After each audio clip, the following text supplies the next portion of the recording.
नमस्कार। कुछ दिन पहले मैं गांव में फाइनेंशियल अवेयरनेस की बात कर रहा था। जैसे ही म्यूचुअल फंड का नाम आया, वहां बैठे लोगों ने मुझे बोलने लगे कि भैया कल ये भी पैसा लेकर भग गए तो। और सच कहूं, ये सवाल आज भी बहुत से लोगों के मन में है, क्योंकि जिन लोगों का पैसा पहले सारा, आदर्श या पल्स जैसी जगहों पर फंस चुका है, वो हर नई चीज को डर और शक की नजर से देखते हैं। लेकिन यहाँ एक बहुत बड़ा फर्क समझना जरूरी है, और यही फर्क मैं आपको केवल 7 पॉइंटों के माध्यम से समझाऊंगा कि आखिर म्यूचुअल फंड और सारा, आदर्श, पल्स जैसे सिस्टम में फर्क क्या है। इस वीडियो को आखिर तक जरूर देखना, क्योंकि अगर ये बात समझ में आ गई तो शायद जिंदगी भर काम आएगी। तो पॉइंट नंबर 1, सबसे पहले ये सोचो, सारा, आदर्श या पल्स की एफडी या आरडी क्या ये SBI, bank of Baroda, HDFC, ICICI जैसी बड़ी बैंक की ब्रांच के अंदर बैठकर कराई जाती थी? क्या बैंक मैनेजर बोलते थे जाओ ये स्कीम कराओ? नहीं। लेकिन आज म्यूचुअल फंड लगभग हर बड़ी बैंक में दिखाई देता है। क्यों? क्योंकि ये पूरा सिस्टम सेबी रूल्स, रेगुलेशन और रिकॉर्ड के अंदर चलता है। अब बात करते हैं पॉइंट नंबर 2 की। अब इतिहास भी देख लो। सारा लगभग 1978 से चली, पल्स लगभग 1996 से, आदर्श लगभग 1999 से। लेकिन भारत में म्यूचुअल फंड 1963 से चल रहा है, और दुनिया में पहला म्यूचुअल फंड 1924 में अमेरिका से शुरू हुआ। यानी लगभग 100 साल पुराना सिस्टम है। अब एक काम करना, आपके गूगल बाबा गूगल पर जाकर सिर्फ इतना सर्च करना, क्या भारत में या दुनिया में कोई म्यूचुअल फंड कंपनी निवेशकों का पैसा लेकर भागी है? फिर खुद देख लेना क्या जवाब आता है। अब बात करते हैं पॉइंट नंबर 3 की। अब सबसे जरूरी फर्क समझो।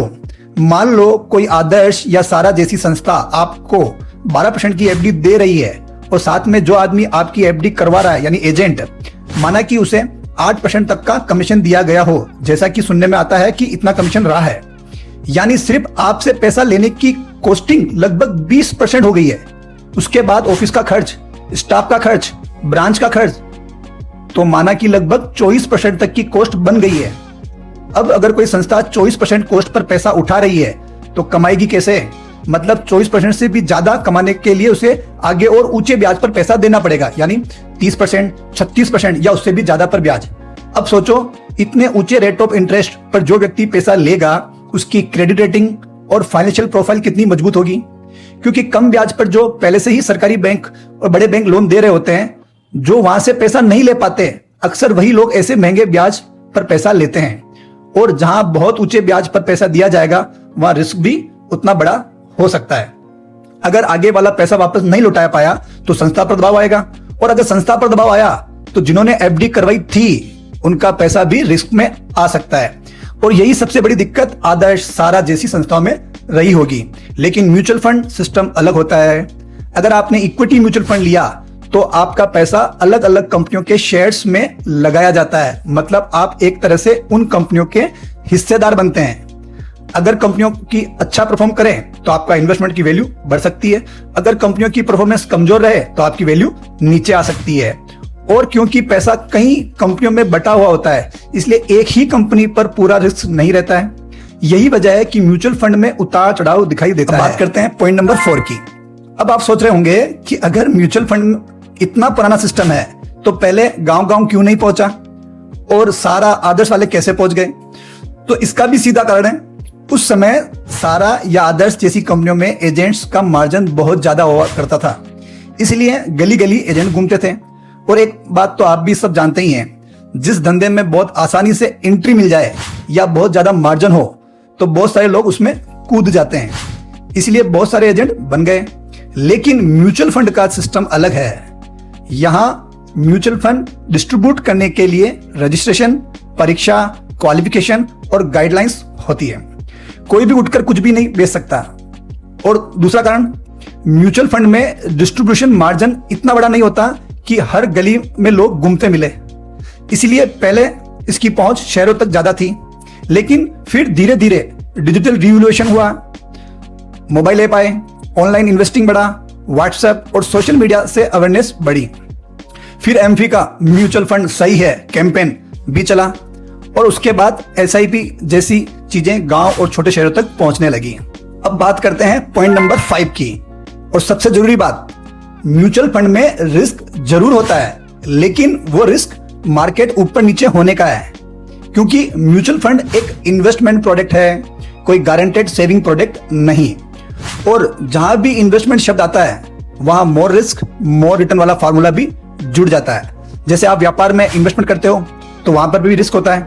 गोल्ड और सिल्वर खरीदते हैं तो वहां भी प्राइस ऊपर नीचे होता है। प्रॉपर्टी खरीदते हो तो वहां भी वैल्यू हमेशा एक जैसी नहीं रहती। ये सारे इन्वेस्टमेंट प्रोडक्ट हैं।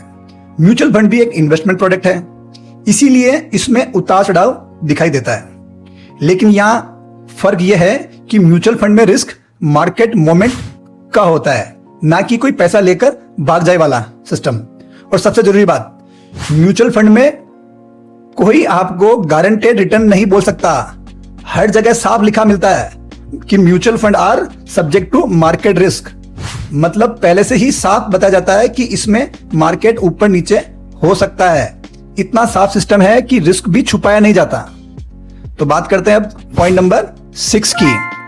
अब सवाल आता है, अगर म्यूचुअल फंड में रिस्क है तो फिर लोग इसमें इन्वेस्टमेंट ही क्यों करते हैं? तो इसका सबसे बड़ा कारण है महंगाई। क्योंकि सिर्फ सेविंग करने से पैसा सुरक्षित तो दिखाई दे सकता है, लेकिन उसकी असली ताकत धीरे धीरे कम हो जाती है।